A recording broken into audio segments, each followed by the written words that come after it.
Further, any physician is heartily invited to come to the Mexican hospital and visit and see a patient there or visit with the patients, and with their permission then they would have access to their medical records. Ma l'establishment medico si rifiuta sistematicamente di farlo, mentre continua a negare ufficialmente che la terapia Gerson abbia una qualunque validità. Il dottore Dell è da molti anni uno dei dottori più popolari in America per aver sempre presentato in TV le posizioni della medicina ufficiale. I don't think the Gerson therapy has ever cured a terminally ill patient. People get very confused by this. If you think of basically what's in Gerson therapy, you really wouldn't expect it to cure cancer. But sometimes cancer cures itself. There is a rate of cancer that goes away by itself. Some people didn't really have cancer. It was a misdiagnosis. In 1986, I was diagnosed with pancreas cancer, which had spread to my liver, gallbladder, and spleen. The doctors told me I had 3 months to live, to go home, get my finances in order, and prepare to die. My husband just wouldn't accept it. I was only 46 at the time, far too young, so we came home, did therapy for 2 years. After 3 months, my doctors here wondered why I was still living. They asked me if I would have a CAT scan, which I did. The masses of the cancer had gone. They said, I don't know what you're doing. We don't want to know what you're doing. Just keep doing it. The doctors at that time had said I would never live to see my second grandchild, which he is now 19 years old.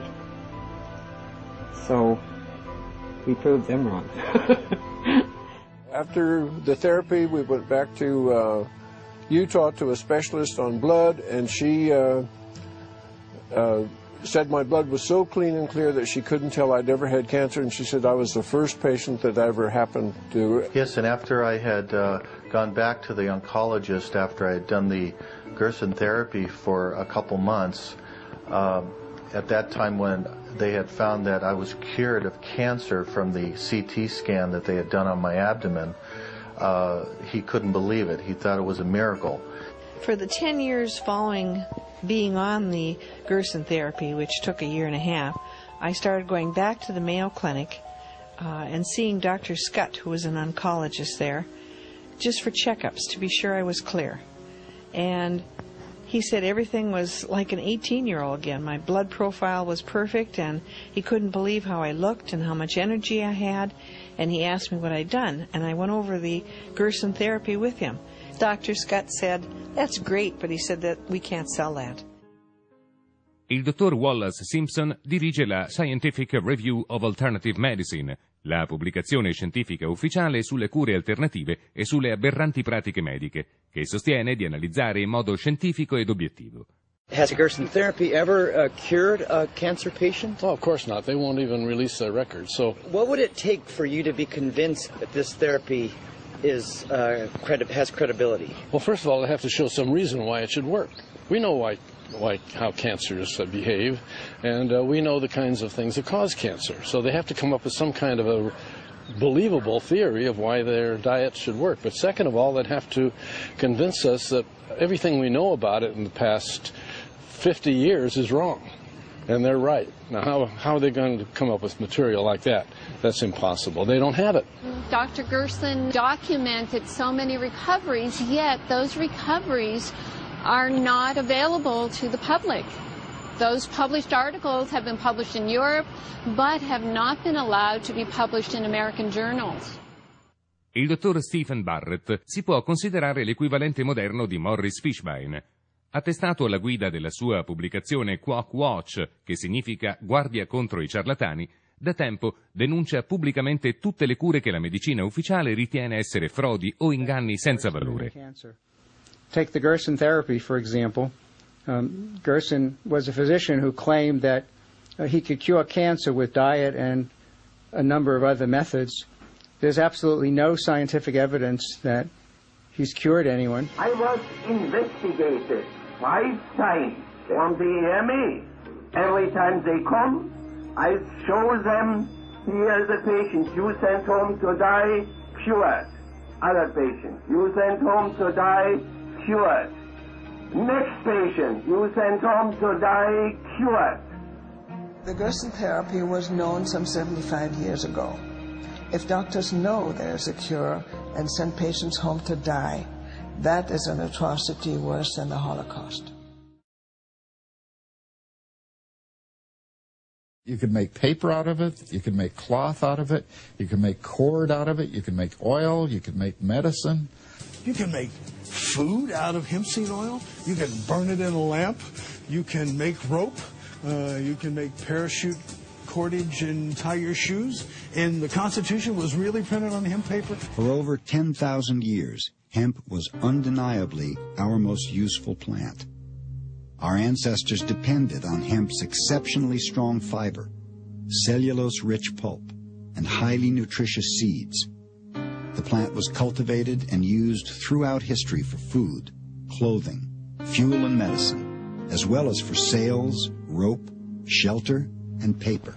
For centuries prior to about 1850, all the ships that sailed the western seas were rigged with hempen rope and sails. A 44-gun frigate took over 60 tons of hemp for rigging, including an anchor cable 25 inches in circumference. Amongst the thousands of products made from hemp, one of the most extraordinary is Henry Ford's plastic car. Built in 1941, it contained cellulose fibers derived from hemp, sisal, and wheat straw. The plastic was lighter than steel, yet could withstand 10 times the impact without denting. Popular Mechanics magazine recognized the potential bonanza for American farmers and entrepreneurs. This article heralded a machine that could process hemp quickly and cheaply for the first time in history. C'era però un problema. In quell'epoca il magnate del giornalismo rosa, William Randolph Hearst, aveva acquistato milioni e milioni di ettari di foresta da legname che intendeva utilizzare per produrre carta per i suoi giornali sempre più popolari. Con il ritorno della carta di canapa, ora meno costosa di quella prodotta dagli alberi, grazie ai nuovi macchinari di lavorazione, il suo impero era destinato a crollare nell'arco di pochi mesi.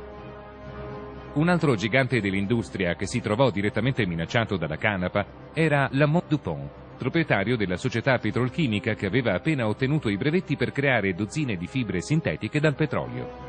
Nylon per le calze, per le spazzole, per gli abiti da uomo e persino per le gomme delle automobili. E poi l'Orlon, il Dacron, spugne sintetiche, Cellophane. È un'intera gamma di prodotti che sarebbero stati soppiantati sul mercato dai loro concorrenti fatti con la canapa. Oltre al rischio di perdere milioni di dollari, Hearst e Dupont avevano un'altra cosa in comune. Erano ambedue finanziati da uno dei più potenti banchieri dell'epoca, Andrew Mellon, il quale in quel periodo era anche il ministro del tesoro. Mellon nominò alla direzione dell'Ufficio Federale Narcotici il suo futuro genero, John Anslinger. Con l'aiuto dei giornali di Hearst e delle compiacenti produzioni di Hollywood, Anslinger mise in moto una gigantesca campagna mediatica intesa a far apparire la canapa come un prodotto intossicante e pericoloso che andava immediatamente eliminato dalla società. Marijuana, the dried leaves and flowers of the Indian hempweed, is used in the form of a cigarette. Marijuana smoking, experts point out, can make a helpless addict of its victim within weeks, causing physical and moral ruin and death. Let's go, Jack. I'm red hot.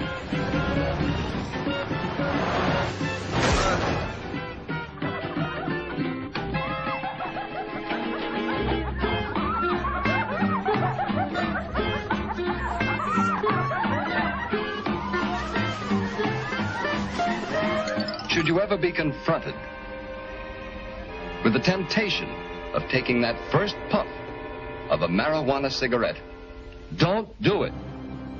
Alla fine di questa poderosa campagna antidroga fu presentata in Parlamento una nuova legge che proibiva l'uso della marijuana.